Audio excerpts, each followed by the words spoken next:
বুলিয়ে দিলেন আর সঙ্গে সঙ্গে সে একটি বিড়ালে পরিণত হলো আর সাথে সাথেই নেকড়েটি বাঘে পরিণত হলো। এই গ্রামে নির্জন এক কক্ষে এক দরবেশ বাস করত। কক্ষটি নির্জন হওয়ায় এক ইঁদুর এসে সেখানে বাচ্চা প্রসব করলো। কয়েকদিন পর যখন বাচ্চাগুলো একটু বড় হলো তখন দরবেশকে দেখতে পেয়ে সবকটি বাচ্চা পালিয়ে গেল। বাচ্চাগুলোর মধ্যে একটি বাচ্চা খুবই দুর্বল ছিল, তাই এই বাচ্চাটি আর পালাতে পারল না। বাচ্চাটিকে দেখে দরবেশের অনেক দয়া হলো। তিনি বাচ্চাটিকে দুধসহ অন্যান্য খাবার খাওয়াতে লাগলেন। দরবেশের এই আদর ভালোবাসা দেখে ইঁদুরের বাচ্চাটিও দরবেশের ভক্ত হয়ে গেল এবং দরবেশের ঘরেই থাকতে লাগলো। কিছুদিন পর বাচ্চাটি যখন একটু বড় হলো তখন একদিন দরবেশের ঘর থেকে বের হয়ে পাশের বাড়িতে গেল।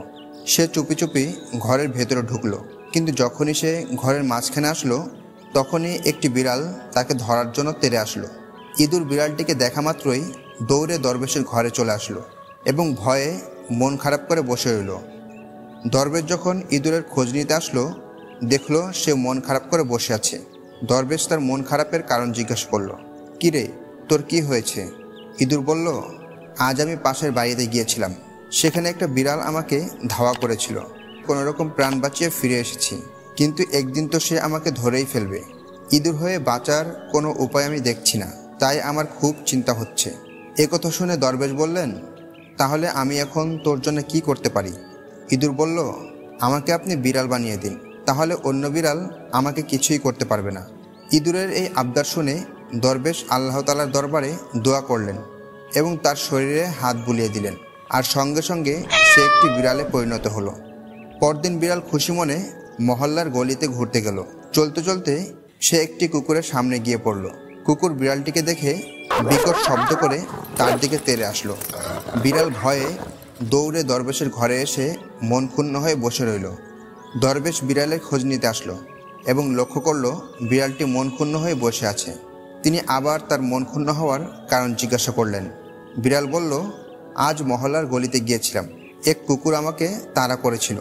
বড় কষ্টে প্রাণ বাঁচিয়ে এসেছি, কিন্তু এভাবে কতদিন প্রাণ বাঁচাতে পারবো? একদিন তো কুকুর আমাকে ধরেই ফেলবে, তাই আমার খুব ভয় হচ্ছে।"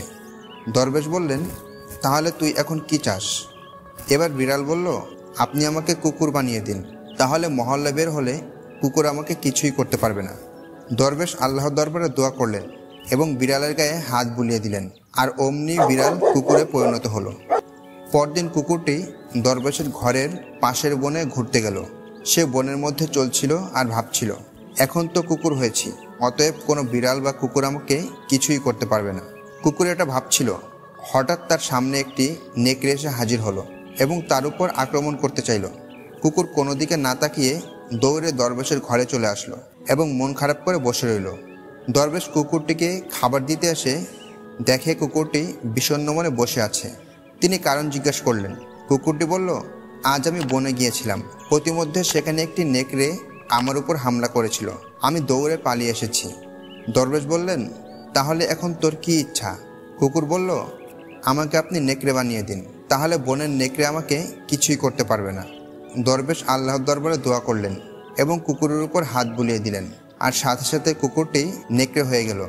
কুকুরটি নেকড়ে হওয়ার পর পরদিন সে আবার বনের মধ্যে ঘুরতে গেল। সে এক ক্ষুধার্ত বাঘের সামনে গিয়ে পড়ল। বাঘ তাকে দেখা মাত্রই খাওয়ার জন্য তার উপর আক্রমণ করতে চাইল। নেকড়ে কোনোরকম জীবনটা বাঁচিয়ে দৌড়ে দরবেশের ঘরে এসে আগের মতোই মন খারাপ করে বসে রইল।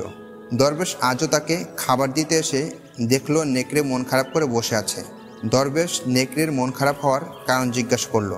নেকড়ে বলল, "আজ আমি আবারও বনে গিয়েছিলাম, সেখানে একটি বাঘ আমাকে ফিরে খাওয়ার জন্য তাড়া করছিল, আমি কোনোরকম জীবনটা বাঁচিয়ে পালিয়ে এসেছি।" দরবেশ জিজ্ঞাসা করলেন, "আচ্ছা, এখন তুই কি চাস?" নেকড়ে বলল, "দয়া করে আমাকে বাঘ বানিয়ে দিন, তাহলে আমি বনের রাজা হব এবং কেউ আমাকে কিছুই করতে পারবে না।" দরবেশ এবারও আল্লাহর দরবারে দোয়া করে নেকড়ের গায়ে হাত বুলিয়ে দিলেন আর সাথে সাথেই নেকড়েটি বাঘে পরিণত হলো। পরদিন বাঘ হয়ে সে মনের আনন্দে আবার বনে গেল। কিছুক্ষণ যেতেই আগের সেই বাঘটি তাকে দেখে এগিয়ে এলো এবং তাকে বলল, "আরে বহুরূপী, রূপ তো বদলিয়েছিস ঠিকই, কিন্তু তোর মধ্যে আর আমার মধ্যে এখনও অনেক পার্থক্য রয়েছে। তুই হলি মানুষের তৈরি বাঘ, আর আমি হলাম আল্লাহর তৈরি বাঘ। আর আল্লাহর তৈরি আসল বাঘের ক্ষমতা এখনই তোকে দেখাচ্ছি। দাঁড়া, আমি আগে তোর ঘাড় মটকাবো, এরপর তোর কলিজাটা বের করে ভুনা করে খাবো। এ কথা শুনে নেকড়ে বাঘটি ভয়ে কাঁপতে কাঁপতে বলল, তাহলে আমার প্রাণে বাঁচার কি কোনো পথ নেই? বাঘ বলল, একটি পথ আছে। সেটা হলো আগে তুই তাকে খতম করে আয় যে তোকে ইঁদুর থেকে বাঘ বানিয়েছে আর খোদার উপর খোদকারি করেছে। আল্লাহর সৃষ্টির মধ্যে যে হস্তক্ষেপ করেছে তাকে খতম করলেই তোকে ছাড়ব। এ কথা শুনে নেকড়ে বাঘটি বন থেকে দরবেশের কামরায় এসে উপস্থিত হলো। দরবেশ লক্ষ্য করলো বাঘটি তার উপর আক্রমণ করার প্রস্তুতি নিচ্ছে এবং রাগে গড়গড় করছে।